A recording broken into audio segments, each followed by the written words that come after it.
Joining us live to talk about preparedness for the Sunshine State of Florida is Emergency Management Director Kevin Guthrie. Hey, Kevin, I know that you guys are pretty much a well-oiled machine, but is there anything, as you go year after year here, that you would change in how you prepare Florida for the season? Hey, Jim. Hey, Steph. Good to be with you guys again.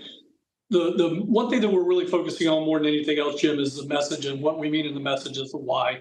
We need to be able to tell individuals ahead of time what the reason is that they need to evacuate. People's natural nature is always going to be that they're going to compare an Ian to an Irma, an Ian to a Charlie. So we're going to have to tell them, why is this particular storm different than ones in the past, so that they make the right decision for themselves. So it's all about the message. So would you say getting people to evacuate is your biggest worry for this season?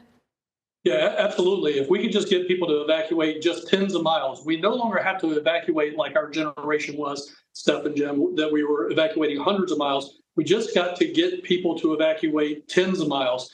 If we get them to go tens of miles inland, then we're going to save a lot of lives by doing that. So the evacuation is a message. We got to tell them the why they need to evacuate, and then that they only need to evacuate 10, 20, 30 miles inland.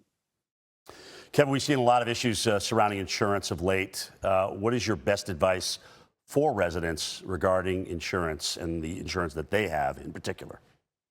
Yeah, Jim, that's a great question. In Florida, we have the gamut of individuals. We have people in their 60s, 70s, and 80s. We have newcomers moving into Florida at a clip of 1,200 people a day. So what we really want people to do is they have to look at their situation, their circumstance. Insurance is always going to be the best way to go. FEMA is not an insurance agency. The average payout for FEMA disaster survivors is probably about $5,000 inside the state of Florida. If you max that grant out, it's somewhere around $80,000. But again, you can't rebuild your life on $80,000. So to the insurance question, look at alternatives. If you cannot provide full coverage on your house, look at some alternatives like contents insurance.